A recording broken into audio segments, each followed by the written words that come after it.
25. Ça va être le verset 1 à 8, inclus.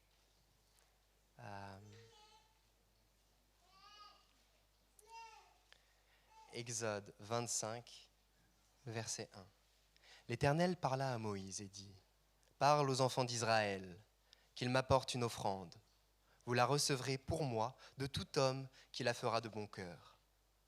Voici ce que vous recevrez d'eux en offrande : de l'or, de l'argent et de l'airain, des étoffes teintes en bleu, en pourpre, en cramoisi, du fin lin et du poil de chèvre, des peaux de bélier teintes en rouge et des peaux de dauphin, du bois d'acacia, de l'huile pour le chandelier, des aromates pour l'huile d'onction et pour le parfum odoriférant, des pierres d'onyx et d'autres pierres pour la garniture de l'éphod et du pectoral.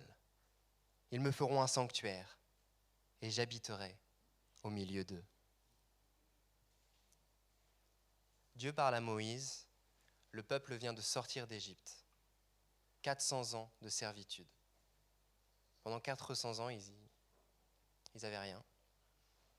Dieu entend leurs cris et Dieu décide de les secourir. Et c'est déjà énorme. C'est déjà énorme parce que quand on les voit, ils ont rien d'extraordinaire. Pire, c'est que quand on voit Dieu arriver et dire « je vais vous délivrer », ils vont en vouloir à Moïse. Ils vont lui dire « mais regarde, tu as dit ça à Pharaon, maintenant on a encore plus de problèmes à cause de toi. » C'est pas le peuple qu'on pourrait imaginer à fond pour Dieu, waouh, avec une foi extraordinaire. Ça, c'est pas le peuple juif. Dieu les choisit et Dieu les sauve.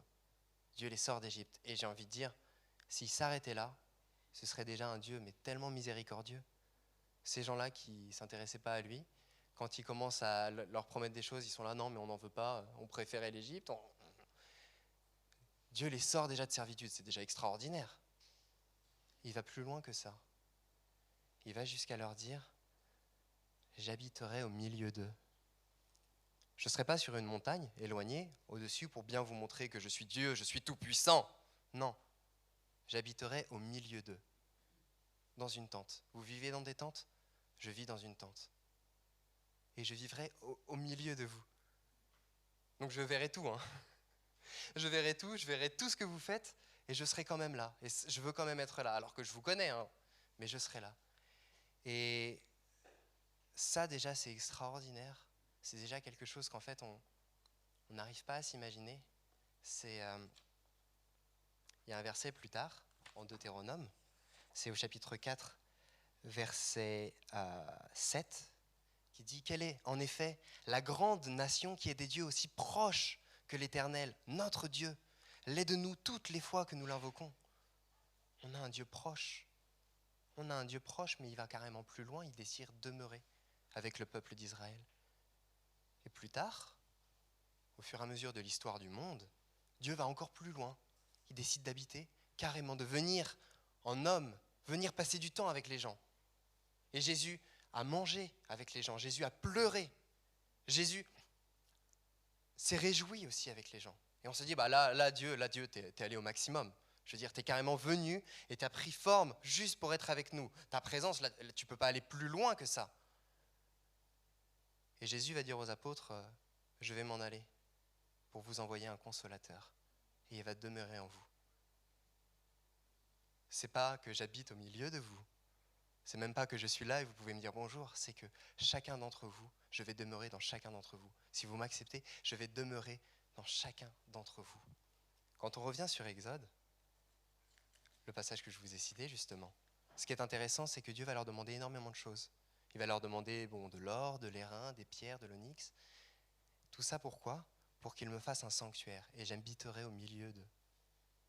Dieu est Dieu, il est tout puissant, il aurait pu créer son sanctuaire. Hop, voilà. Et vous voyez, mais la chose la plus belle qu'on ait jamais vue. Et ce qu'il a décidé, c'est que chacun puisse y mettre du sien. Et donc vous imaginez, en fait, quand vous êtes juif à cette époque-là, quand vous voyez après le tabernacle, donc la tente dans laquelle réside la présence de Dieu, c'est pas juste, oh regardez, là-bas, il y a Dieu. C'est, vous voyez la tente, tu vois le petit coin là-bas, là c'est la petite tenture que j'ai donnée, c'est moi qui ai participé, en fait, j'en fais partie. Je suis proche de Dieu à ce point-là, en fait. Je suis là, quoi. Je compte pour lui. Dans sa présence, il y a ma petite étoffe, où il y a mes pierres, où il y a mes morceaux de bois. C'est la proximité que Dieu veut avoir avec nous. C'est la proximité que Dieu cherche tout au long de la Bible, et c'est ce qu'on voit, se rapprocher de nous, demeurer avec nous, être en relation avec nous. On a un traité dans la rue, on le donne et on demande aux gens, mais comment fait-on pour aller au ciel? Et il y a beaucoup de choses, ça peut être, est-ce que c'est en faisant des bonnes choses? Est-ce que c'est en allant à l'église ou ce genre de choses? Mais la vraie question, qu'est-ce que ça veut dire? Que faut-il faire pour aller au ciel? La vraie question, c'est que faut-il faire pour avoir une relation avec Dieu? Parce que c'est ça, aller au ciel, aller au paradis, c'est avoir une relation avec Dieu. Et on peut l'avoir maintenant, et en plus, ce qui est pas mal, c'est qu'on l'aura pour l'éternité. Et cette relation-là, c'est pas en faisant des choses qu'on a une relation. C'est tout simplement parce que Dieu a décidé qu'il demeurerait avec nous.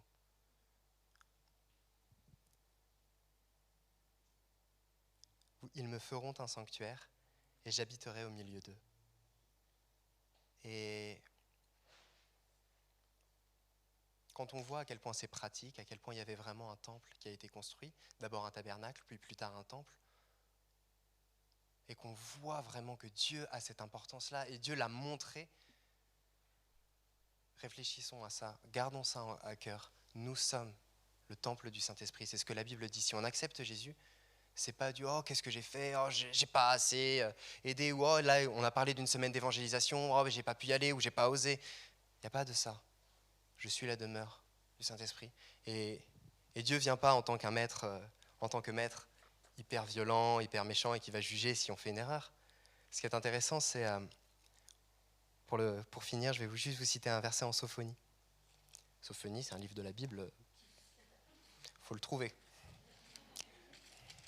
D'où les papiers, hein, parce que sinon... Hein.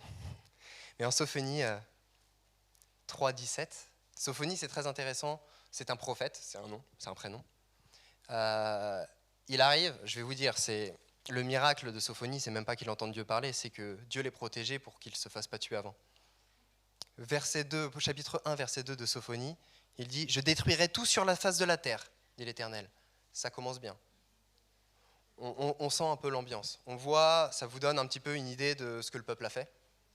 Parce que alors que Dieu demeurait au milieu d'eux, ils vont être capables de faire des choses extraordinaires. Extraordinaires. On va avoir des prêtres qui vont faire n'importe quoi, on va avoir des gens qui vont se moquer de l'Éternel complètement, alors que Dieu est juste là. Vous voyez, là il y a la tente, vous savez que Dieu est là et vous faites n'importe quoi à côté. Et donc dans cette situation-là, dans ce contexte-là, alors que les gens font n'importe quoi, voilà comment Dieu va leur répondre. Après tout ça, l'Éternel, ton Dieu, est au milieu de toi, comme un héros qui sauve. Il fera de toi sa plus grande joie. Il gardera le silence dans son amour. Il aura pour toi des transports d'allégresse. Voilà le Dieu qui veut demeurer en nous. Ce n'est pas un Dieu qui nous demande des œuvres. Ce n'est pas un Dieu qui s'attend à ce qu'on soit parfait. De toute façon, il ne serait pas Dieu s'il s'attendait à ce qu'on soit parfait. Parce que soit il ne nous connaît pas, soit il veut tout simplement nous voir échouer. Non. C'est un Dieu qui vient comme un héros en nous. Quoi qu'on fasse, qui vient pour nous sauver. C'est ce que Jésus a fait à la croix, il y a 2000 ans. Et c'est ce que Jésus fait chaque jour dans ma vie. Et c'est ce qu'il fait dans chaque jour dans la vie de beaucoup d'entre vous. Et c'est ce qu'il peut faire à chaque jour, dans chacune de vos vies. Que Dieu vous bénisse.